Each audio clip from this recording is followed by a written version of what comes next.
Hello दोस्तों, स्वागत है आप सभी का आपके अपने चैनल बेसिक नॉलेज में। तो कैसे हैं आप लोग? आशा करता आप सब मस्त हैं, स्वस्थ और पढ़ाई भी बहुत ही जबरदस्त तरीके से कर रहे हैं। जी हाँ दोस्तों, एग्जाम सामने है तो पढ़ाई में एकदम धुआंधार तरीके से जुड़ जाइए। दोस्तों आज का वीडियो बहुत ही खास है क्योंकि आज हम लोग देखने वाले इसमें बहुत ही महत्वपूर्ण क्वेश्चन जो आप लोग एग्जाम में बिल्कुल भिड़ेंगे और बहुत सारे इसमें से क्वेश्चन भिड़ेंगे। तो चलिए देखते हैं। बहुत ही वायरल क्वेश्चन है, जैसे मैंने थंबनेल में लगा दिया है। मतलब वायरल मतलब यही पेपर आप लोग एग्जाम में नहीं आ जाएगा, लेकिन इसमें से बहुत सारे सवाल जरूर पूछे जाएंगे।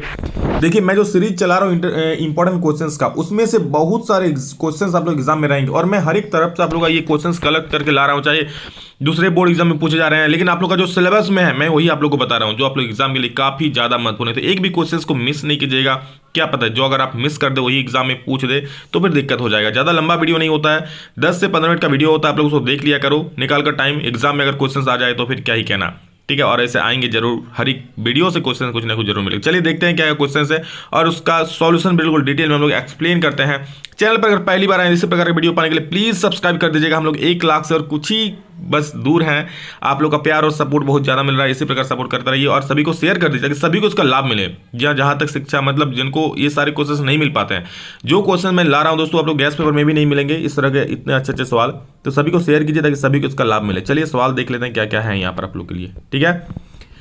तो देखिए दोस्तों, सबसे पहला सवाल आप लोग के सामने जो आप लोग का यहाँ पर सिलेबस में आएगा, जो क्वेश्चन पूछने की संभावना है मैं वही सब आप लोगों को बताऊंगा। आयोडीन को निम्नलिखित में किस द्रव में घोलने से टिंचर आयोडीन बनता है, ठीक है। यानी कि tincture of iodine is made by dissolving iodine in which of the following liquids. तो याद कर लीजिए, जो एथिल अल्कोहल है यानी कि जो इथाइल अल्कोहल, ठीक है, इसमें अगर आयोडीन को घोला जाता है तो उसमें टिंचर आयोडीन मिलता है हमें, ठीक है। जब एथिल अल्कोहल में घोला जाता है तो टिंचर आयोडीन मिलता है, याद कर लीजिए। नेक्स्ट क्वेश्चन है, डालडा जो होता है दोस्तों आप लोग खाते होंगे, देखे होंगे। मतलब डालडा नहीं खाते हैं, डालडा गला करके पूड़ी उड़ी छान के खाते हैं ना जी। तो उसी में बोल रहा है वसा अम्ल जो उपस्थित होता है उसकी प्रकृति कैसी होती है, सैचुरेटेड की अनसैचुरेटेड, यानी कि संतृप्त की असंतृप्त। तो याद रखिए दोस्तों, इसका जो प्रकृति होता है संतृप्त होता है, यानी कि सैचुरेटेड फैटी एसिड इसमें होता है, ठीक है। तो यहाँ पे संतृप्त हो जाएगा। नेक्स्ट है आप लोग का, ये देखिए, हाँ, प्रोपेनोन का क्रियाशील मूलक क्या है। बहुत महत्वपूर्ण सवाल है। इससे तो एक सवाल फिक्स आपका कोई ना कोई जो प्रकार्यात्मक समूह यानी क्रियाशील मूलक से एक सवाल आप लोग का जरूर रहेगा। चाहे कीटोन का पूछ दे, चाहे अल्कोहल का पूछ दे, चाहे एल्डिहाइड का पूछ दे, कुछ जरूर पूछेगा, ठीक है। तो इस पर एक वीडियो आएगा आप लोग का जल्द ही, क्योंकि कल मैंने बताया तो आप लोग इसमें काफी ज्यादा इसमें सपोर्ट मिला था कि हाँ सर बना दीजिए, तो मैं जल्द ही बना दूंगा इस पर, ठीक है। तो प्रोपेनोन का क्रियाशील मूलक क्या होता है? कीटोन होता है। आप लोग देख सकते हैं कीटोन का CO से डिनोट करते हैं, तो यहाँ पर CO है, यानी कि ऑप्शन C सही हो जाएगा। निम्नलिखित में कौन जीवाश्म ईंधन नहीं है? देखिए 4 ऑप्शन है, बायोगैस, पेट्रोलियम, प्राकृतिक गैस की कोयला। जीवाश्म ईंधन कौन वाला नहीं है पूछा है, तो यहाँ पर दोस्तों पेट्रोलियम भी जीवाश्म ईंधन है, कोयला भी है, प्राकृतिक गैस भी है जीवाश्म ईंधन, लेकिन जो बायोगैस है दोस्तों वो आप लोग का जीवाश्म ईंधन नहीं, यानी कि ऑप्शन A आप लोग का यहाँ पर सही हो जाएगा। नेक्स्ट क्वेश्चन है, टिहरी बांध का उद्देश्य क्या है? तो यहां पर दोस्तों जल आपूर्ति, भूमि सिंचाई और बिजली उत्पादन तीनों इसका यहां पर उद्देश्य है, तो यहां पर इसका क्या हो जाएगा? ऑप्शन D सही हो जाएगा। वायुमंडल में नाइट्रोजन की मात्रा है, ठीक है, जो क्वेश्चन में छोड़ दे रहा हूं आप लोगों के सिलेबस में नहीं है, ठीक है। तो वायुमंडल में नाइट्रोजन की मात्रा क्या है? वो 78% है यहां पर, तो याद कर लीजिए, तो बहुत आसानी है। और प्रकृति में पृथ्वी पर ऊर्जा का मुख्य स्रोत क्या है? काफी महत्वपूर्ण सवाल है आप लोग एग्जाम के लिए, मॉडल पेपर में भी था, इससे जो प्रीवियस वाला मैं क्वेश्चन पेपर बनाया था उसमें भी था। तो ये दोस्तों काफी महत्वपूर्ण है, याद रख लीजिए। सूर्य का प्रकाश, सनलाइट जो है, सूर्य देवता साक्षात बहुत महत्वपूर्ण है और बिल्कुल ये सवाल भी महत्वपूर्ण है, ठीक है। द ऑरिजिन ऑफ स्पीसीज नामक पुस्तक किसने लिखी? तो दोस्तों डार्विन ने ये पुस्तक लिखी थी, the origin of species. Darwin इसका सही उत्तर हो जाएगा। नेक्स्ट क्वेश्चन है यहाँ पर, ओजोन के अणु में ऑक्सीजन की परमाणु की संख्या कितनी होती है? आप लोग जानते हैं जो ओजोन होता है O3 के रूप में, यानी कि ऑक्सीजन के होता है 3 गो होता है, तो आप लोग यहाँ पर C नंबर बिल्कुल सही उत्तर हो जाएगा, ऑप्शन C को टिक कर दीजिए। नेक्स्ट क्वेश्चन पूछा है कि पौधे में प्रकाश संश्लेषण का स्थान है, कहाँ पर प्रकाश संश्लेषण होता है? तो याद कर लीजिए, क्लोरोप्लास्ट जो है वो प्रकाश संश्लेषण का जगह है। और आगे चलिए दोस्तों, यहाँ पर देखिए, एक खाद्य श्रृंखला में तीसरे पोषीय स्तर पर हमेशा कौन रहता है? ठीक है, तो तीसरे पोषीय स्तर पर हमेशा मांसाहारी ही रहता है, ठीक है।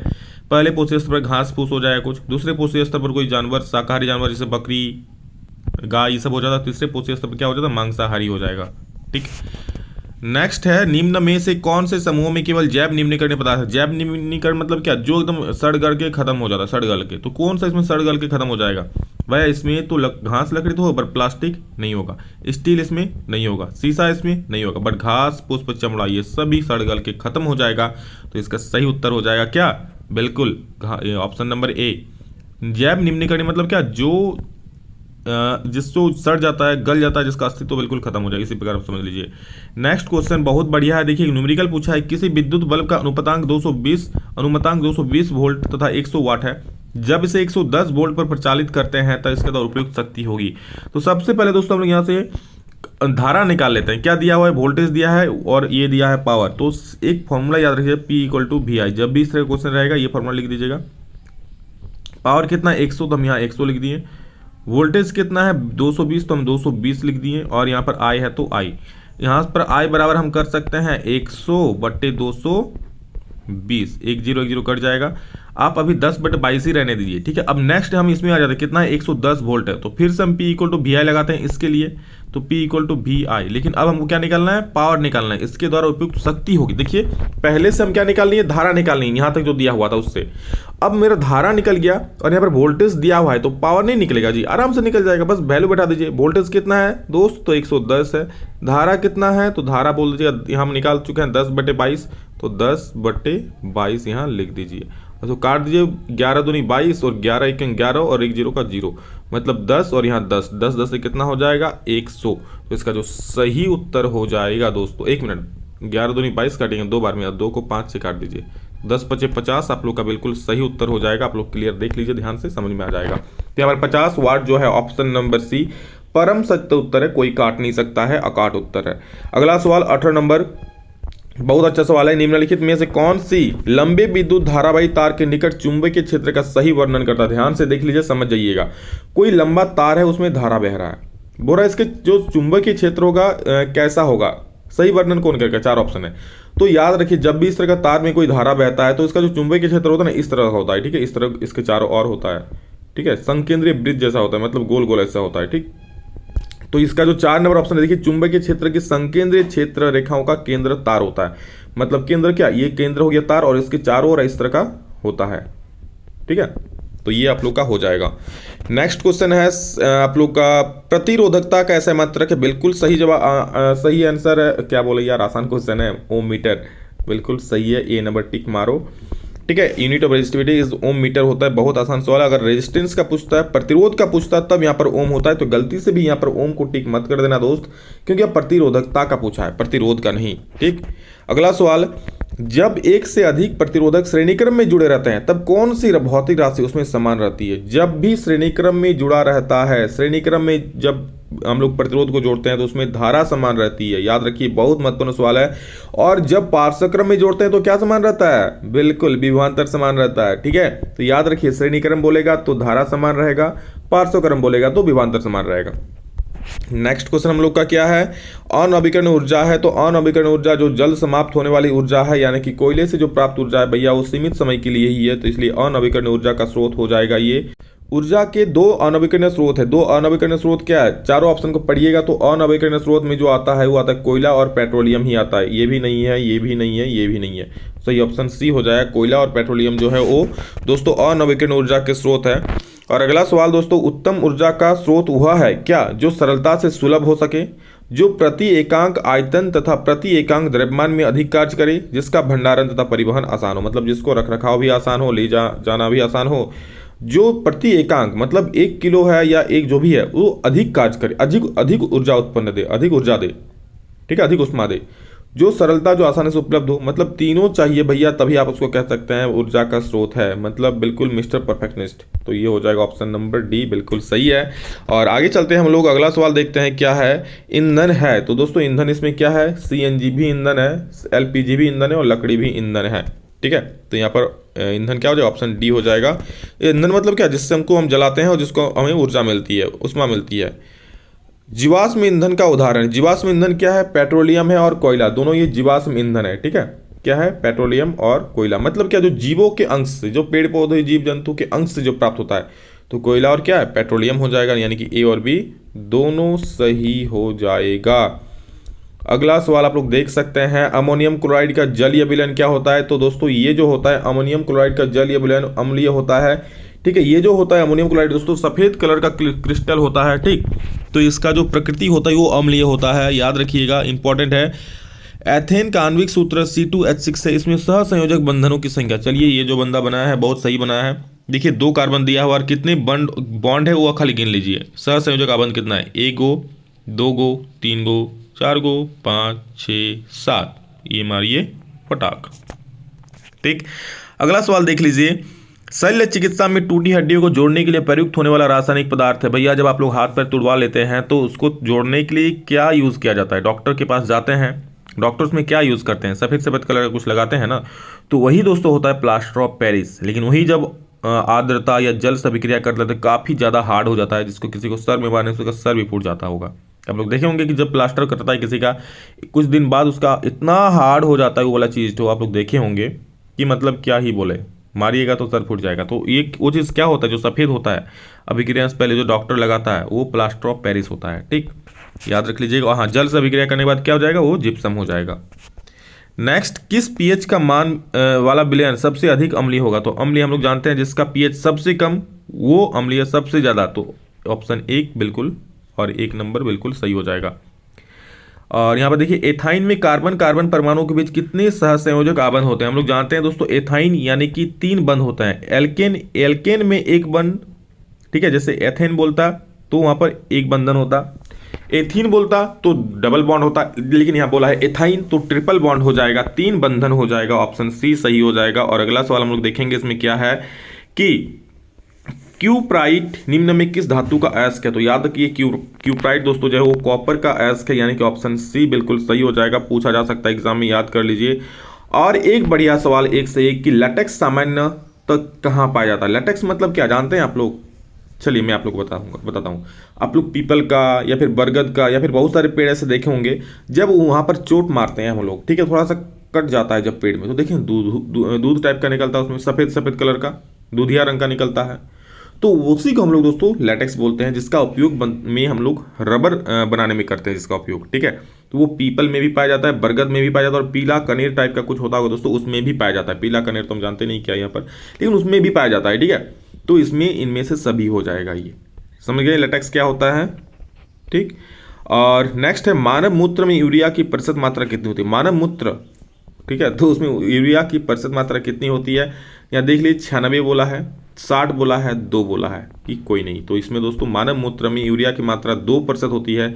याद रखिए अगर जल की बात करता कि मानव मूत्र में कितने प्रतिशत जल होता है, तो 95% दोस्तों मानव मूत्र में जल पाया जाता है। बढ़िया बात, सब ठीक, बिल्कुल नहीं झुकना है, ठीक है। 35 नंबर भ्रूण का विकास होता है, तो याद रखिए दोस्तों भ्रूण का विकास जो होता है वो होता है गर्भाशय में, ठीक। भ्रूण का विकास कहाँ होता है? गर्भाशय में होता है। यहाँ याद रखिए दोस्तों जब नर और मादा युग्मक मिलता है एक दूसरे से, ठीक है, तो उससे दोस्तों यहाँ पर भ्रूण होता है, भ्रूण, और भ्रूण का विकास ये तो गर्भाशय में होता है। और यहाँ से विकास होने के बाद दोस्तों फिर शिशु का जन्म होता है। किसका? शिशु का, मतलब बच्चे का जन्म होता है, समझ गए। तो कहाँ पर यहाँ पर विकास कहाँ पर होता है? भ्रूण का, गर्भाशय में होता है। नेक्स्ट क्वेश्चन है निकट दृष्टि दोष में किस लेंस का उपयोग किया जाता है? भैया ये हजारों बार मैं आप लोग को बता चुका हूँ, बताने की जरूरत है क्या?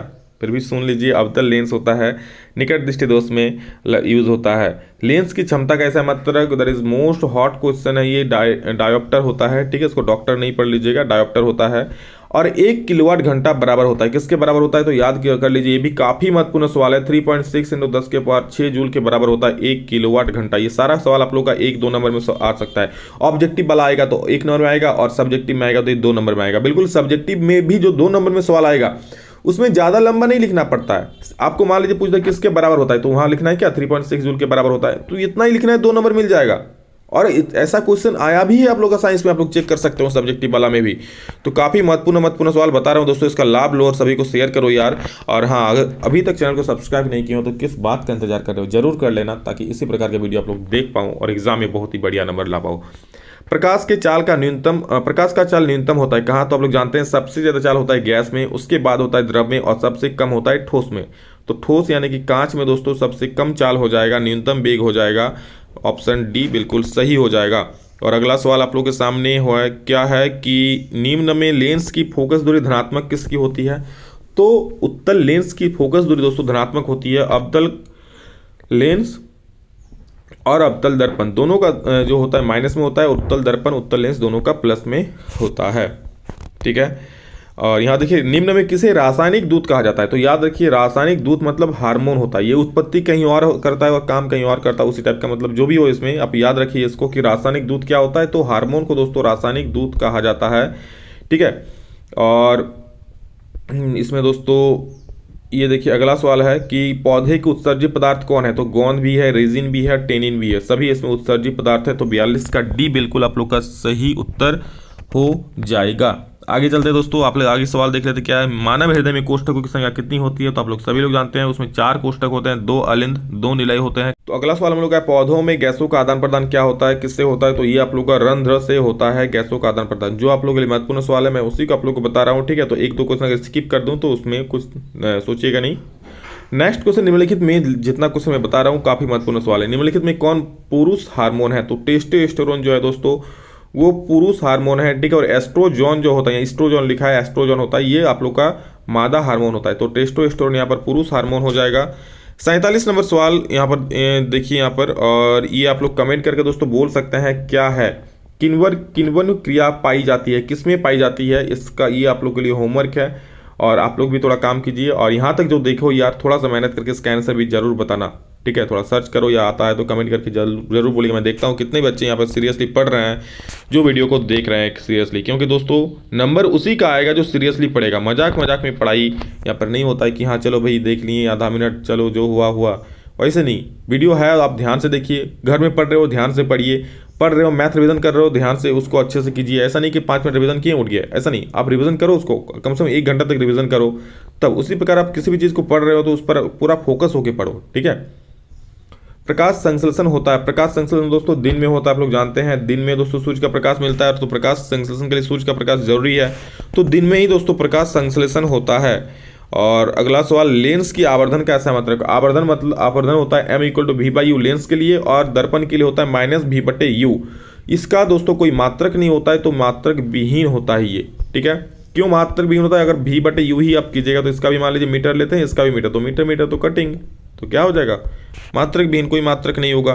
ठीक है, ये आप लोगों के सिलेबस में नहीं था तो मैं उसको नहीं बताया। गोलीय दर्पण की परावर्तक पृष्ठ की वृत्ताकार सीमा रेखा क्या कहलाता है, देखिए गोलीय दर्पण के परावर्तक पृष्ठ, मान लीजिए गोलीय दर्पण में परावर्तक पृष्ठ ये हो गया, ये वाला परावर्तक पृष्ठ इधर वाला, इसका जो वृत्ताकार सीमा रेखा जो होता है ये वाला चीज, इसको क्या बोलते हैं, तो आप लोग सभी लोग बोलेंगे सर इसको तो हम लोग प्रिंसिपल एक्सिस बोलते हैं, यानी कि प्रधान अक्ष बोलते हैं, तो बिल्कुल ऑप्शन बी आप लोग का 100% अकाट उत्तर हो जाएगा, कोई काट नहीं सकता है।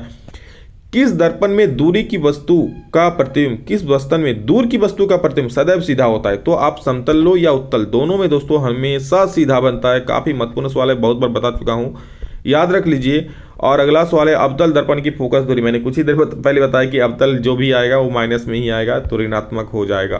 ठीक, नेक्स्ट क्वेश्चन हम लोग का है, किस दर्पण से हमेशा वस्तु से छोटा प्रतिबिंब बनता है। ठीक है, वस्तु से छोटा प्रतिबिंब कौन सा दर्पण बनाता है, तो याद रखिए दोस्तों छोटा कौन बनाता है, तो उत्तल दर्पण बनाता है। ठीक है, दर्पण कौन सा है, उत्तल दर्पण हमेशा छोटा प्रतिबिंब बनाता है, बाकी जो भी है दोस्तों यहाँ पर बड़ा ही बनाता है।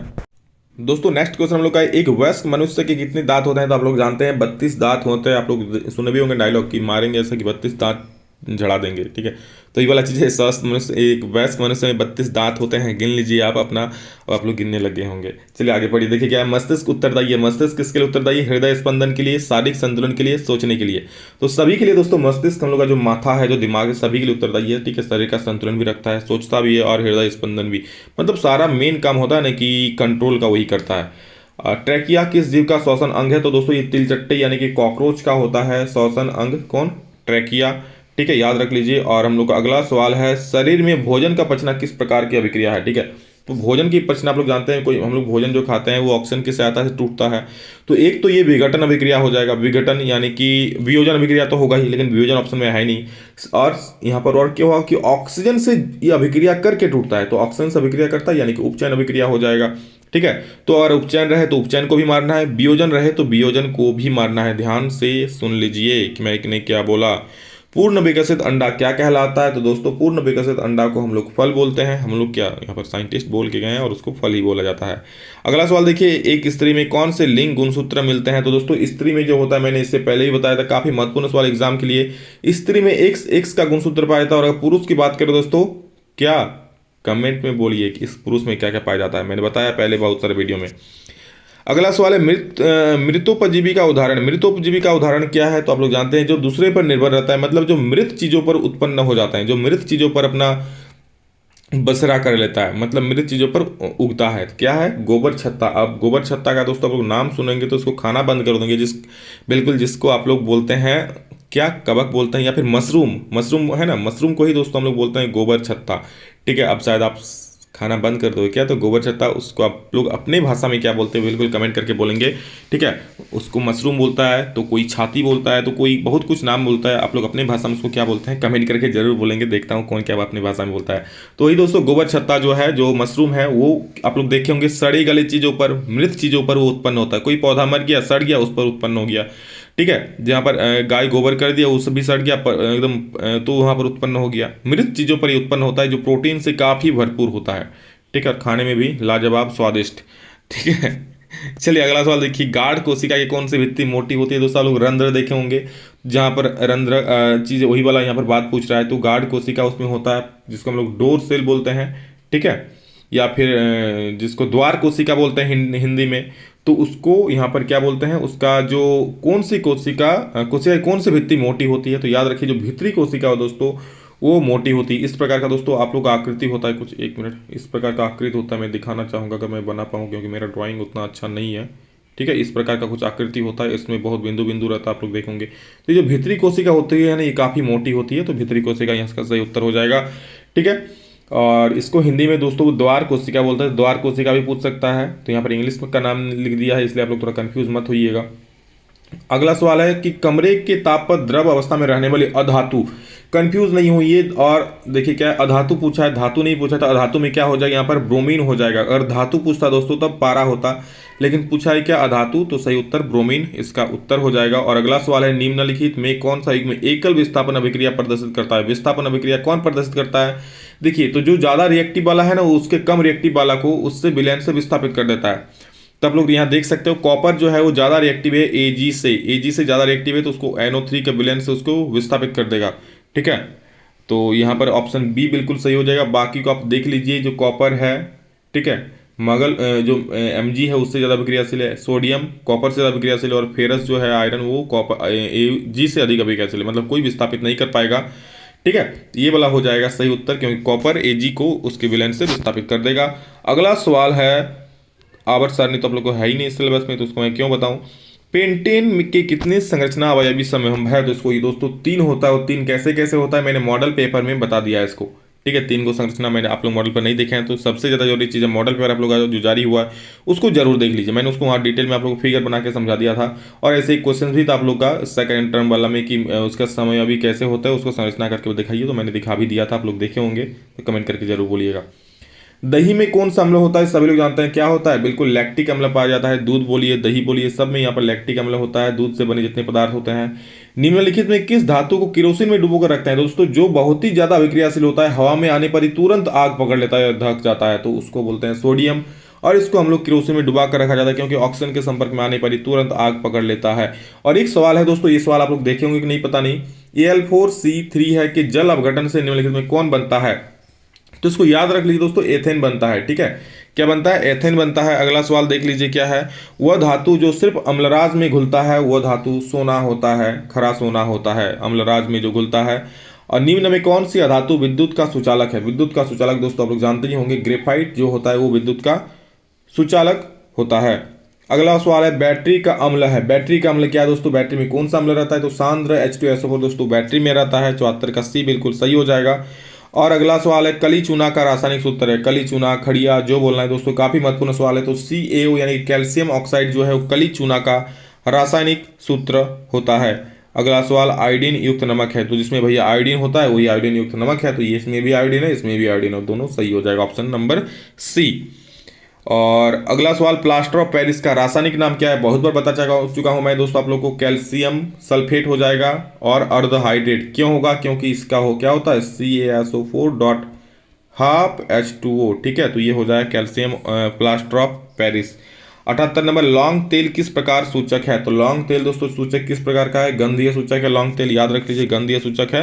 ये लौंग तेल गंधीय सूचक के रूप में प्रयोग होता है। और घरेलू गैस यानी कि एलपीजी का मुख्य अवयव क्या है? सभी लोग जानते हैं इसमें दोस्तों ब्यूटेन होता है मुख्य अवयव, मतलब प्रमुख मात्रा में ब्यूटेन ही उसमें मौजूद रहता है। तो दोस्तों ये था कुछ सवाल जो आप लोगों के एग्जाम के लिए काफी काफी काफी ज्यादा महत्वपूर्ण है, कह सकते हैं वायरल क्वेश्चन है, और इसमें से सवाल आप लोग एग्जाम में जरूर रहेंगे। तो हर एक दोस्तों को शेयर कीजिए, ठीक है, ताकि सभी को इसका लाभ मिले और एग्जाम में आए तो उसका सॉल्यूशन भी वे लोग कर पाएं, ठीक है। और चलिए दोस्तों, और क्या ही बोले, चैनल पर पहली बार आए तो सब्सक्राइब जरूर कर लीजिए इसी प्रकार वीडियो देखने के लिए, अपनी तैयारी को बहुत ही बढ़िया करने के लिए। चलिए अभी के लिए इतना ही, फिर मिलेंगे नेक्स्ट वीडियो में जल्दी, तब तक के लिए जय हिंद, वंदे मातरम।